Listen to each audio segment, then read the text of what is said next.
ओम शांति। आज प्यारे बाबा ने हम सभी बच्चों को मुरली में वरदान दिया उदार चित्त बनने का। तो बाबा के महावाक्य सुनकर इस पर हमारा विचार चला कि उदार चित्त किसको कहा जाता है। उदार चित्त अर्थात फ्राक दिल, बड़ी दिल वाले।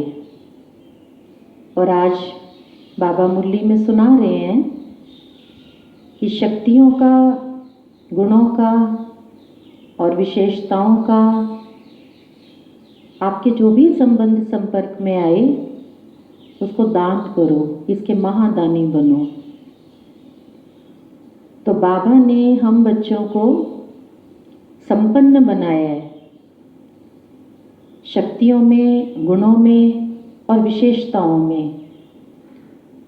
तो हम संबंध संपर्क में आने वाली आत्माओं के अंदर शक्ति, विशेषताएं और गुण भरने में उनके कैसे सहयोगी बने।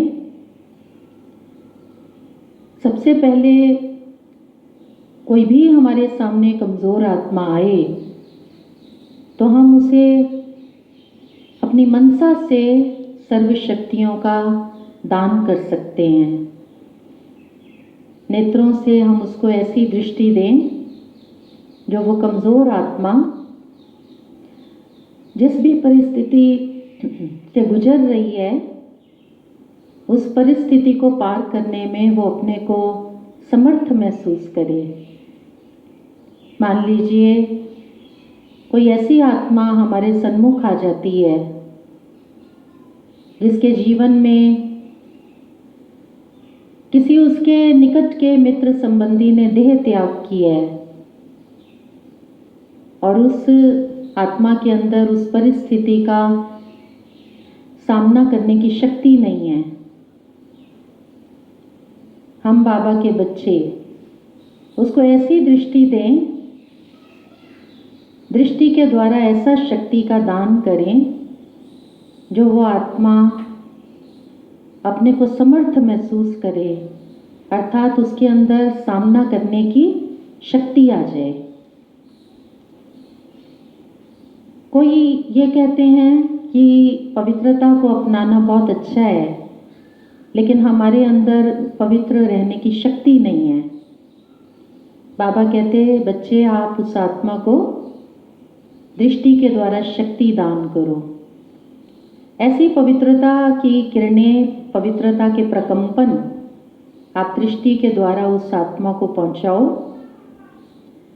जो उसको महसूस हो कि मेरे अंदर पवित्र रहने की ताकत आ गई है।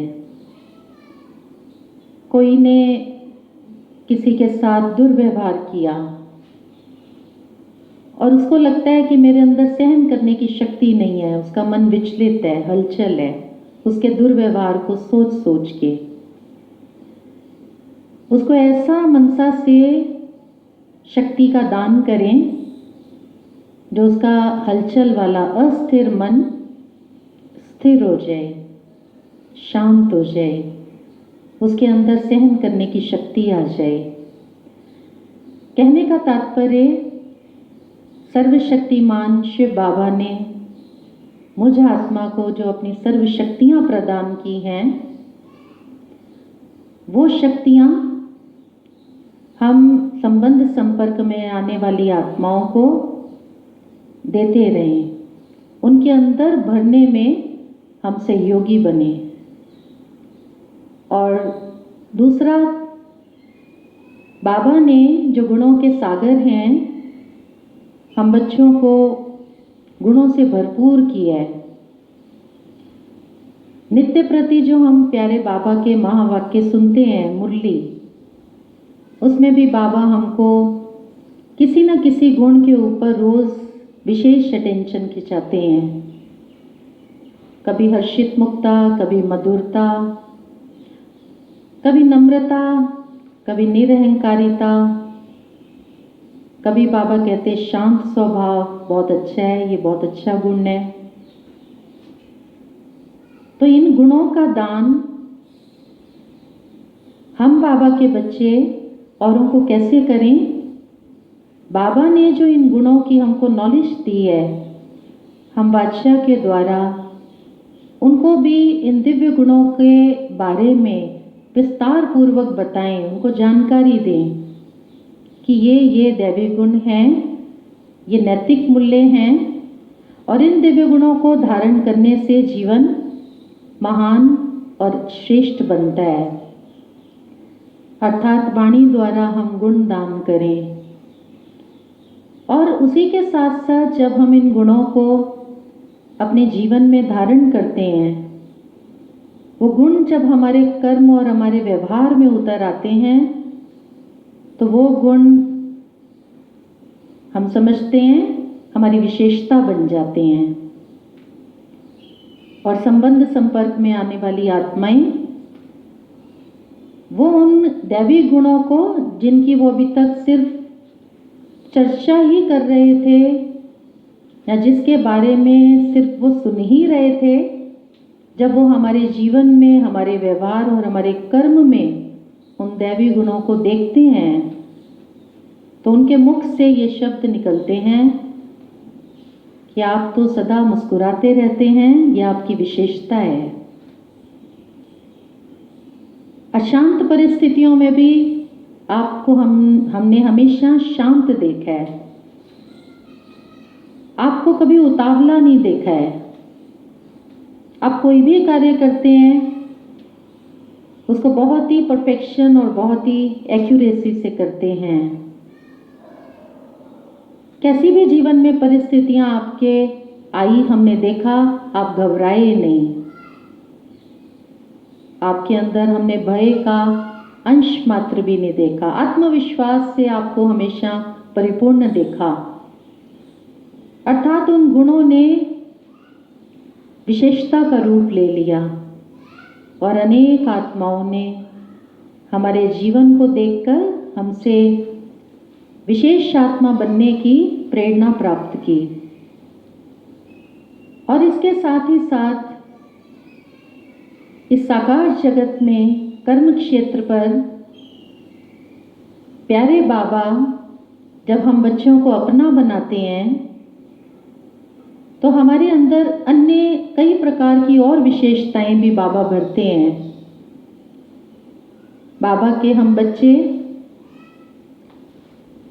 धीरे धीरे जब इस ज्ञान मार्ग पर आगे कदम बढ़ाते हैं, ज्ञान में आने से पहले जो हम कुछ भी नहीं जानते थे, हम में से बहुत सारे भाई बहनों के ऐसे अनुभव हैं कि ज्ञान में आने के बाद हम बहुत अच्छा भोजन बनाना सीख गए, हम गीत और कविताएं लिखना सीख गए, सिलाई का काम हमने कभी नहीं किया था, अभी हमें सिलाई करना भी आ गया, हम कपड़े बहुत अच्छे सिलाई करते हैं, कोई कंप्यूटर का काम बहुत अच्छा जानते हैं, रंगोली बनाना बहुत अच्छा जानते हैं। बहुत सारी विशेषताएं उनके जीवन में आ जाती हैं। तो बाबा कहते उन विशेषताओं का दान करने में भी आप बच्चे उदार चित्त बनो, बड़ी दिल वाले। तो उदार चित्त, बड़ी दिल वाला अर्थात जो तुरंत दान करे, दान करने में उसका सोच विचार ना चले, शुभ कार्य में देरी ना करे। उदार चित्त बनना दिखावा नहीं, नाम मान शान के लिए नहीं। उदार चित्त अर्थात जैसे बाबा ने निष्काम भाव रखे हम बच्चों के अंदर सर्वशक्तियां भरी, गुणों और विशेषताओं से हमको संपन्न बनाया, ऐसे ही हम बाबा के बच्चे अन्य आत्माओं को भी ये शक्तियां, गुण और खजाने निस्वार्थ भाव से देने में बड़ी दिल रखें। तो बाबा ने कहा कि जब आप बच्चे इन शक्तियों, गुणों और विशेषताओं को स्वयं में धारण करते हैं और आपकी धारणा से, आपके जीवन से, अर्थात आपके मन वचन कर्म से जब औरों को इनकी प्राप्ति होती है तो मानो आप आधार बन जाते हो, आधार मूर्त। आधार मूर्त आत्मा जो सर्व का उद्धार करने के निमित्त बनी, पहले स्वयं में भरना, फिर औरों के जीवन में भरने के सहयोगी बनना। तो इससे क्या होगा? ये दुनिया जल्दी जल्दी परिवर्तन हो जाएगी और एक ऐसी दुनिया आ जाएगी जिसमें सर्व आत्माओं के अंदर गुण और विशेषताएं ही होंगे। कोई कमी या कोई अवगुण देखने में भी नहीं मिलेगा, कमजोरी का अंश ढूंढने में भी नजर नहीं आएगा। तो ऐसा हम बाबा के बच्चों को पहले स्वयं संपन्न बनना है और फिर अन्य आत्माओं के अंदर ये खजाने भरने में सहयोगी बनना है। तो उदार चित्त अर्थात बड़ी दिल वाले, कंजूसी ना करें, सब में ये गुण और खजाने बढ़ते हुए सर्व आत्माओं को उनकी मंजिल के नज़दीक ले जाने में उनके सहयोगी बने। ओम शांति।